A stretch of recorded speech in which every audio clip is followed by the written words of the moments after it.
Indonesia itu sepertinya bukan negara demokrasi deh. Demokrasi, monarki, atau sistem apapun itu hanya cara untuk berkuasa. Tergantung orangnya.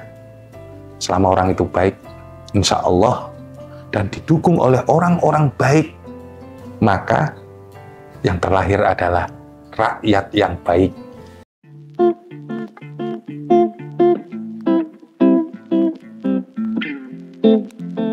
Assalamualaikum warahmatullahi wabarakatuh. Waalaikumsalam warahmatullahi wabarakatuh. Apa kabar? Ya alhamdulillah. Saya buru-buru banget ya. Enggak juga. Gini, Gaya aja ini. di Indonesia itu kan kita menganut sistem demokrasi ya. Demokrasi itu kan berarti masyarakat itu sangat berdaulat, ya enggak? Nah, tapi pada praktiknya kalau misalnya kita lebih teliti lagi ya, Indonesia itu sepertinya bukan negara demokrasi deh. Karena ini pertanyaan ya, pertanyaan ya. Jadi karena yang terjadi itu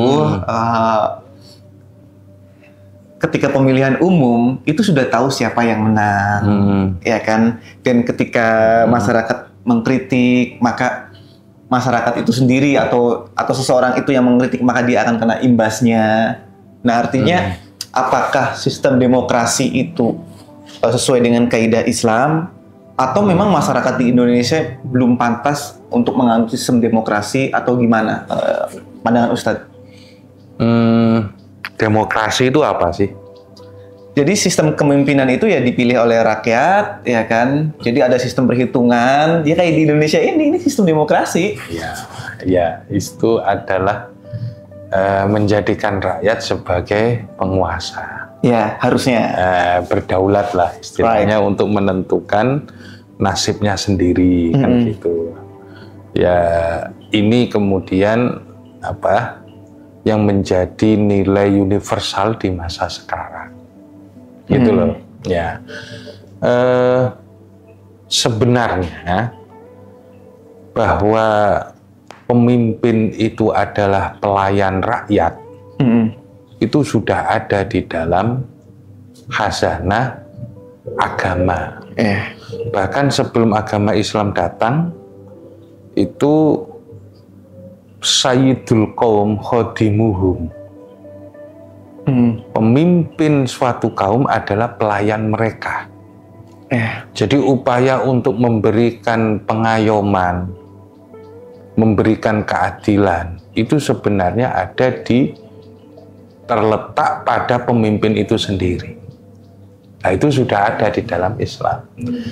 Nah, Islam itu sendiri ketika menyentuh masalah yang sifatnya sosial dan politis, itu tidak memberikan gambaran yang ketat dan rigid terhadap masalah-masalah yang bisa saja antara satu masa ke masa yang lain itu berubah. Contoh yang ada sekarang, kalau kita lihat dulu ada kerajaan Demak. Kerajaan Demak itu adalah kerajaan Islam. Itu demokrasi apa enggak? Kekuasaan dipegang oleh segelintir orang saja. Berarti itu monarki dong? Monarki kan? Tapi pertanyaannya, rakyat mau tunduk? Bahkan jejak-jejak ketundukan terhadap raja sampai sekarang ini juga masih dipertahankan oleh rakyat Yogyakarta. Betul. Bagaimana mereka sangat menghormati Sinuhun. Lah, apakah di situ ada demokrasi? Tapi kenyataannya kepada masyarakat bahwa mereka bangga dengan raja mereka, merasa terayomi, merasa terpenuhi hak-haknya sebagai rakyat untuk mendapatkan keadilan dan kemakmuran. Apa nggak enak kembali ke zaman kerajaan atau mengikuti Sultan Jogja kan gitu aja? Atau kayak Inggris gitu ya? Betul sih. Ya, namanya juga kemudian kadang demokrasi itu cuma sebagai alat topeng gitu ya? Alat berkuasa. Sebagaimana halnya agama diperkosa untuk mencapai kekuasaan. Jadi kita ini kalau dalam masalah politik nggak harus lugu-lugu banget kan gitu loh. Instrumen demokrasi yang dipengaruhi adalah rakyatnya. Suara rakyat bisa dibeli. Apakah itu mencerminkan demokrasi? Sementara rakyatnya itu masih bodoh-bodoh dan mau saja dibeli. Nah, demokrasi apa yang mau ditegakkan di dalam semacam rakyat yang mau dibeli dengan membeli suara seperti ini? Ya, jadi kita perspektif lagi, berarti kebanyakan itu adalah sistem itu sendiri yang dimanipulasi dalam rangka untuk mencapai kekuasaan. Jadi kita jangan bodoh. Sebagaimana agama juga dimanipulasi dan diperkosa untuk mencapai kekuasaan. Coba lagi nih, kami hanya ingin menegakkan hukum Allah, tapi tafsirnya kamu yang menguasai. Ya kan, siapa yang menentang tafsir ini maka menentang negara. Begitu. Sementara tafsiran itu bukan satu-satunya. Maka ketika berkuasa, itulah yang kemudian menjadi sebuah titik bagaimana kekuasaan tersebut mempengaruhi, menguasai, dan mempolitisir ajaran agama untuk kepentingan para penguasa. Jadi secara inti demokrasi itu juga nggak bertentangan. Maka kemudian populer kalau dalam bidang demokrasi itu vox populi, vox dei. Suara rakyat adalah suara Tuhan. Tapi yang perlu ditegaskan itu adalah bahwa demokrasi yang menjelma di masa sekarang ini tidak harus mengalahkan hukum Allah. Gitu. Jadi maksudnya begini, bagaimanapun kalau kita masih Islam, itu adalah sesuatu yang menjadikan hukum Allah sebagai hukum tertinggi. Gitu. Sekarang ginilah, kita lihat dari semua yang ada di dalam syariat atau undang-undang yang ada nggak yang bertentangan dengan hukum Islam? Untuk sekarang nggak ada ya? Nah, itu loh masalahnya. Itu asik, tapi nggak ngaku Islam. Dan itu bagusnya. Kenapa? Karena di Indonesia itu plural. Pernah dicoba kayak gitu, maka yang lain terjadi disintegrasi. Itu pinter-pinternya para pendiri bangsa itu saat itu. Maka dari itu, ya dalam rangka, ya kita ini bukan negara Islam, tapi isinya umat Islam semua. Kan gitu kan? Iya, bukan negara agama, tapi di situ ajaran agama berlaku secara bebas. Kita mayoritas Islam, tapi non-Muslim ketika masuk masih nyambung. Masih nyambung, enak aja. Jadi sangat toleran sebenarnya. Gitu. Nah, ini adalah berkah yang kemudian datang untuk bangsa ini sih sebenarnya. Ustadz. Gitu. Jadi kalau misalnya dari penjelasan Ustadz ini ya, saya tuh mengambil kesimpulan bahwa yang salah itu di Indonesia ya, bukan demokrasinya, atau ketika kelak menjadi monarki, yang salah juga bukan monarkinya, tapi sistemnya yang salah. Jadi orang-orang di dalamnya yang salah. Yang salah ya kita lah. Karena cuma menyalahkan aja. Yang salah kita. Iya, maksudnya salah. Pimpinan kita itu cerminan kita. Oh gitu ya? Iya. Gampang saja lah, kayak gitu itu, Mas. Gimana? Ya kita ini kan masih ngasih kesempatan untuk korupsi. Bagaimana nggak korupsi? Kita saja ngurus itu masih ngasih duit sama orang yang ngurus KTP aja. Oke. Kitanya malah ngasih gitu ya? Malah ngasih.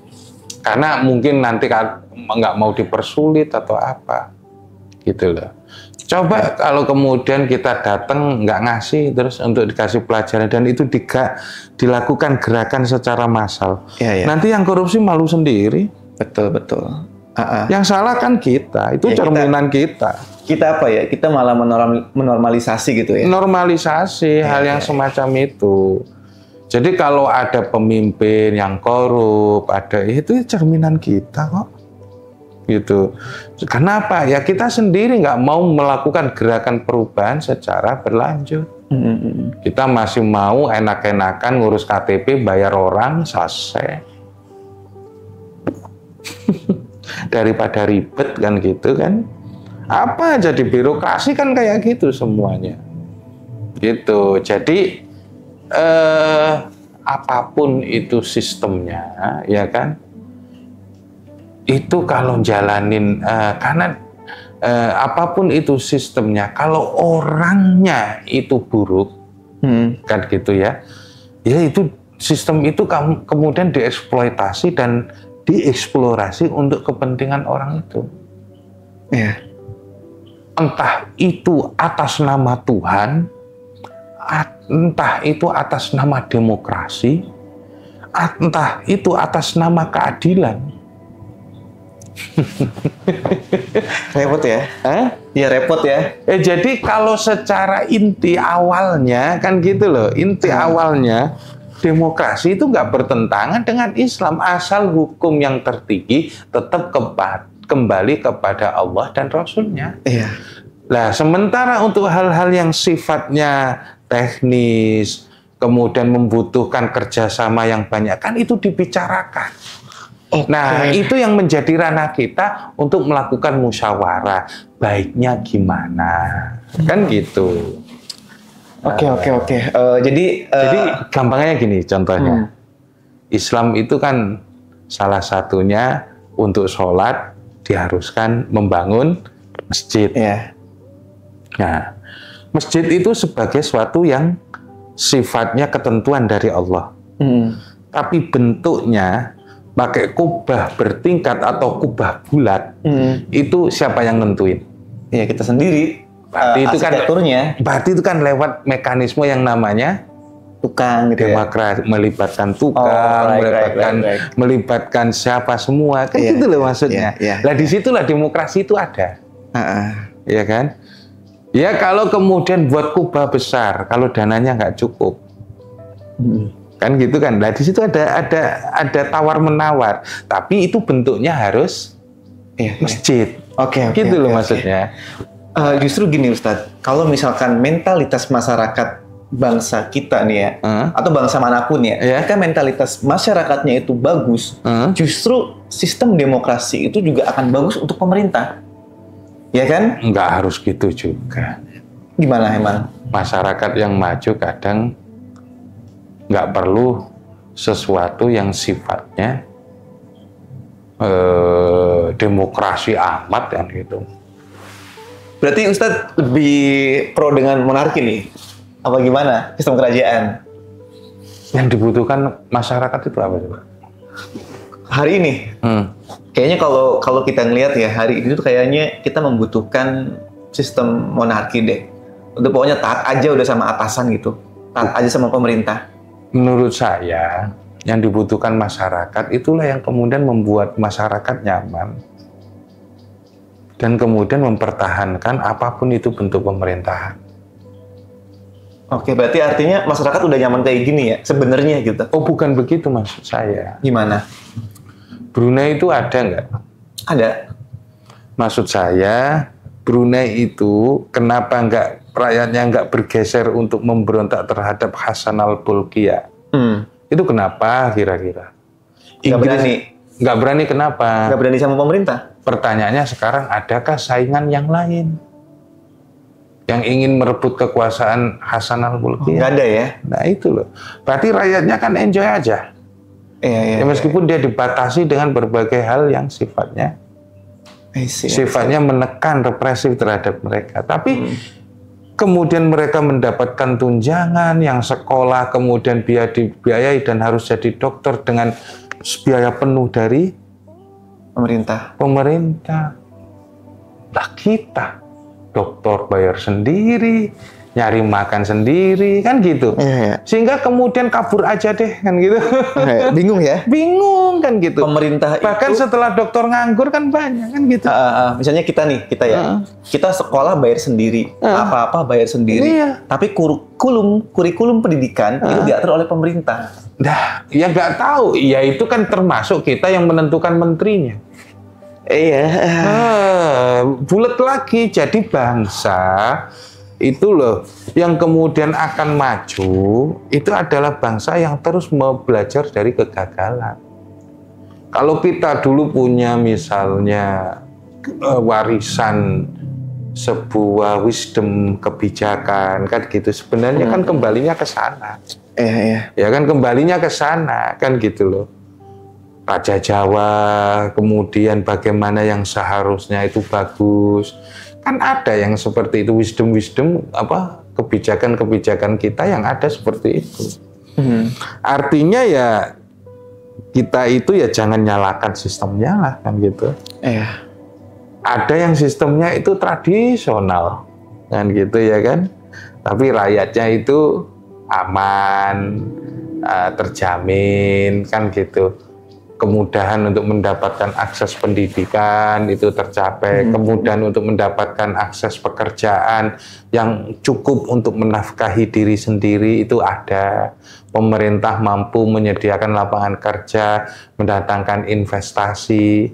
Oke. Ada yang pendidikannya terbaik itu negara mana coba?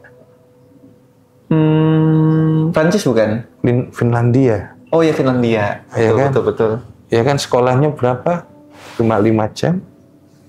Iya, tapi pendidikannya malah bagus ya. Pelajarannya sedikit. Ya nggak tahu. Katanya kita mengkiblat ke situ. Bisa enggak ya? Ya memang demokrasi sebagai sistem apapun itu adalah jalan untuk dilakukan atau sebagai cara untuk berkuasa. Oke, Ustaz. Jadi jangan berharap kalau sudah demokrasi itu bagus. Jangan berharap. Tapi jangan berharap juga ketika monarki itu pasti monarki itu kekuasaannya tiran dan jelek, belum pasti tentu. Pasti bakal ada celah gitu ya. Belum tentu. Kalau rajanya baik, betul. Kalau kemudian bisa ngayomi dan merakyat, kemudian apa yang jadi kebutuhan rakyatnya dia sigap untuk memenuhi. Nah, sebenarnya kan kalau filosofinya, ya kan, raja itu kan pelayan. Ya. Gitu.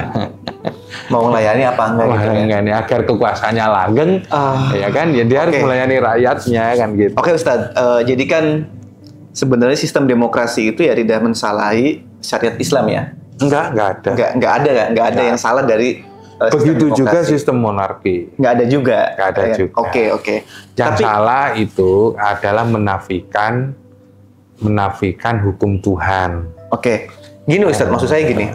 Apakah ketika kita sepakat, pemerintah dan masyarakat sepakat untuk menganut sistem demokrasi dalam suatu negara, nah, tetapi pada praktiknya itu si negara ya kan, dari pemerintah itu sendiri dia tidak bisa mentaati sistem demokrasi itu sendiri. Jadi dia mengkhianati sistem demokrasi gitu. Entah itu dari presidennya, entah itu dari menteri-menterinya, DPR dan seterusnya gitu dan jajarannya ya. Dia nggak mentaati sistem demokrasi gitu. Nah, artinya ya dia mengkhianati kesepakatan itu. Nah, apakah boleh masyarakat itu mengkudeta? Ya, kan mereka mengkhianati sistem yang disepakati. Ya, ini ngomong politik ya. Ya, ketika ngomong politik. Ya dalam Islam gimana? Oke, kan gitu kan.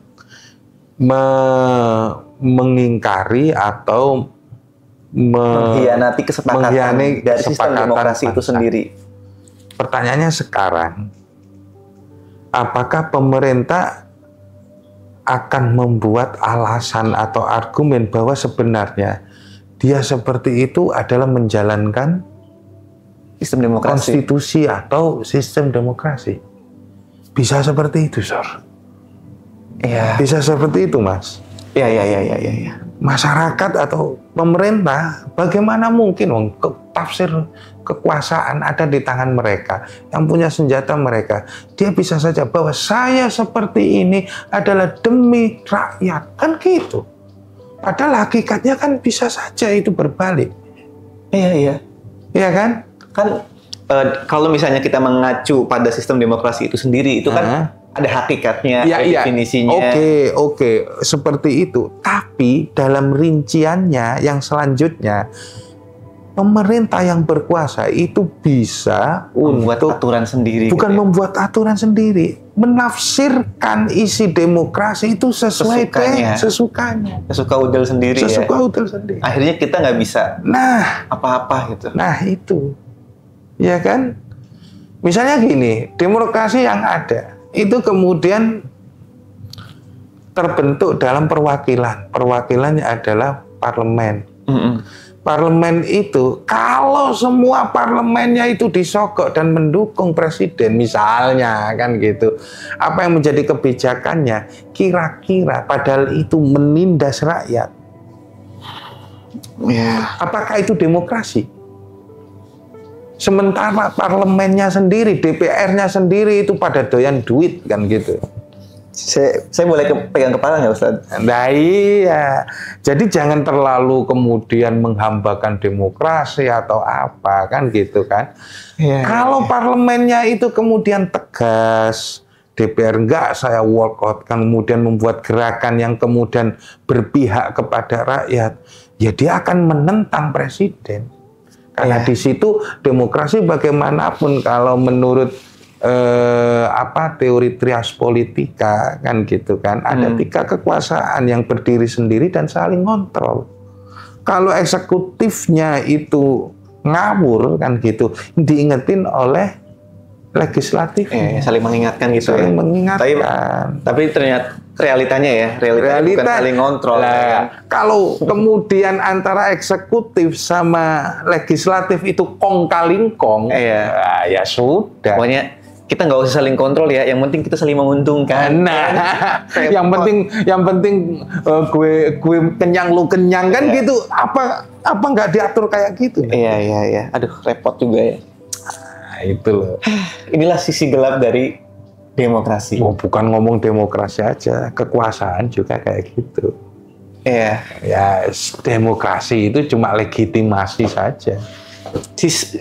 Kesananya itu ya politis dan menguasai. Berarti ini lebih cocoknya nanti kalau video ini tayang itu sisi gelap sistem demokrasi di bangsa ini.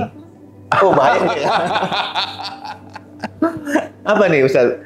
Kira-kira judul yang tepat buat video ini nanti? Nanti di apa ya? Ya itu tadi sisi gelap demokrasi. Bangsa ini? Nggak usah. Jangan ya? Jangan. Ini channel masih baru soalnya Ustaz. Iya. Nanti kalau ke-banned? Ya kita harus paling nggak, kan kita nggak nyebut orang. Saya sebutin nih sekarang nih. Ya ini gini ya, buat ketika ada satu pemerintahan atau kalian-kalian yang bekerja di pemerintah gitu ya, dan kalian tersinggung atas podcast ini, saya kasih tahu nih ya teman-teman ya. Jadi sistem demokrasi yang kami bahas ini terjadi pada negeri Konoha. Jadi kemarin tuh saya membaca cerpen, ya kan, membaca cerpen yang sangat panjang, dan itu di situ ada satu negara namanya negara Konoha dan ngebahas sistem demokrasi ini. Jadi kalau di bangsa Indonesia itu sistem demokrasinya udah bener banget ya Ustadz ya, semuanya tuh udah lurus gitu. Jadi ya insya Allah aman ini kita podcast. Mendapat ridho Allah. Amin. Amin. Ya kan? Ya jadi apa ya? Apakah kemudian memberontak ketika terjadi penyelewengan dari demokrasi atau konstitusi itu sendiri yang disepakati sebagai aturan main bersama antara hubungan pemerintah dengan rakyat, apakah boleh memberontak? Dalam Islam, kalaupun itu yang membolehkan, itu sudah sering saya bahas, apabila pemerintah sudah jelas-jelas kafir. Sudah jelas-jelas kafir. Gitu, ya kan? Namun, menurut pendapat ulama yang lain, bahwa kalau itu menimbulkan pembunuhan, madorot yang madorot yang besar, kan gitu, sudah jangan dilawan. Karena bagaimanapun pemerintahan yang zalim sekalipun itu lebih baik daripada nggak ada pemerintahan. Oke. Taruhlah sekarang ini pemerintah itu zalim dan menindas rakyat dengan pajak yang besar. rakyat semakin sulit, tapi tetap kemudian dipajekin, ya kan? Itu masih lebih baik daripada nggak ada pemerintah. Bisa chaos gitu ya?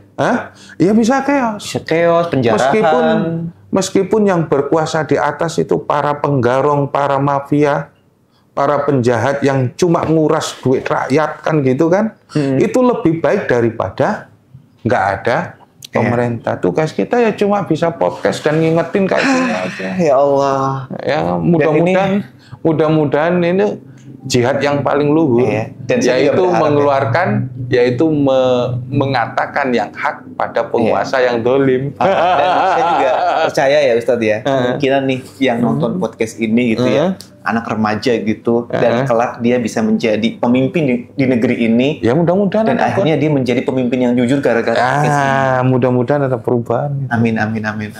Cukup ya? Ya, jangan lupa subscribe. Jadi kita ini hidup di masa sulit. Jangan mempersulit. Taruhlah. Ada satu lagi. Apa? Demokrasi, monarki, atau sistem apapun itu hanya cara untuk berkuasa. Tergantung orangnya. Selama orang itu baik, insya Allah, dan didukung oleh orang-orang baik, maka yang terlahir adalah rakyat yang baik, bangsa yang baik, dan akan menimbulkan peradaban yang baik. Saya Ahmad Zulfikar. Saya Tasori. Assalamualaikum warahmatullahi wabarakatuh.